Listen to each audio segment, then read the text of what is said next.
Ladies and gentlemen, welcome back to Mr. Ian Teaches English. Now, usually I have some friends with me here, some students that help us be able to talk about things, and they ask questions and I teach, but today we're alone. It happens. So we're still going to look at something because I think this is important. And if you are learning to write in English, which I know you hate to write, but that's okay. With the information I'm going to give you, I hope that it will be useful and help you as you're creating good sentences in English. So let's talk about that first. In English, we have 4 types of sentences. The 4 types are, the first one is declarative. The second one is interrogative. The third one is imperative, and the last one, number 4, is exclamation. All right, now these 4 sentence types are important because the syntax changes with these. So that's the big idea here, is syntax. Now, what is syntax? Syntax is simply word order. So in English, you put words in a certain order for them to make sense, and if you don't, it doesn't work. For example, if I look at my wife and I say, wife, you love. What does she say?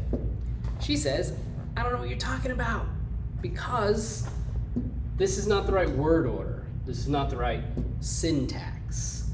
In English, we want to put this you at the end and say, I love you. That makes sense. Now, in other languages, you love makes perfect sense, just not in English.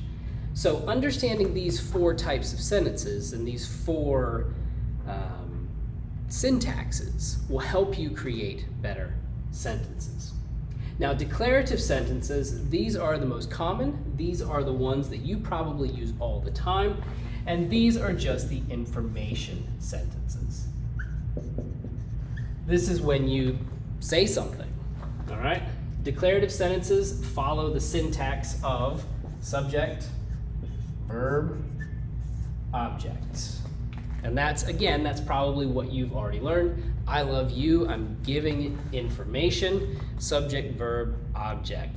I talked with my mother, subject, verb, object. Okay? Now, objects aren't necessary in English sentences, but if you have one, that's where it goes. Interrogatives.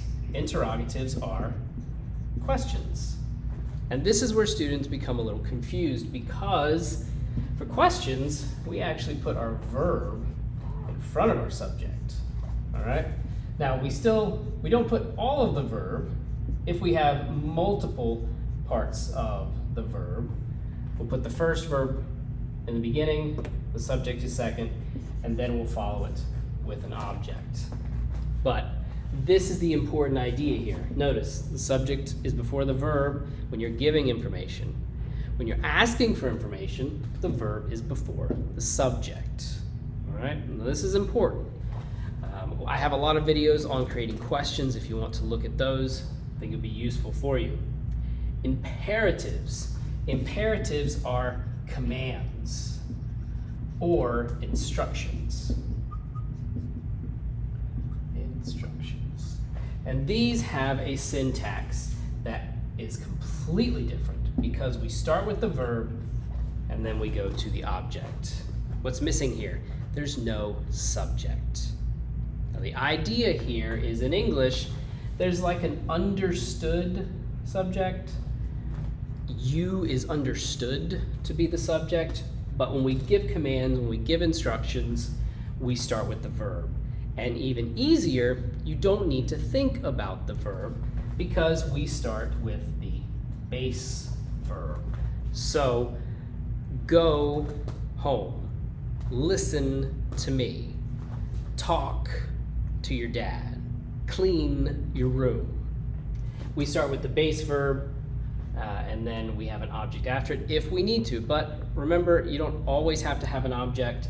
English sentences don't require objects. They require subjects, they require verbs, but they don't require objects. All right? Last one, exclamations are shows of emotion. And the syntax for this is whatever. We don't really have rules for this syntax because these are simply when you're showing emotion, like, oh, how beautiful, or whoa, or if you hit your foot, you go, ah, or you might say some different words. But there's no sort of syntax here, and that's not very often. You probably won't really study these, but you will study the other three. And that's why I think that this is important, is because if you know you're giving information, you got your subject first.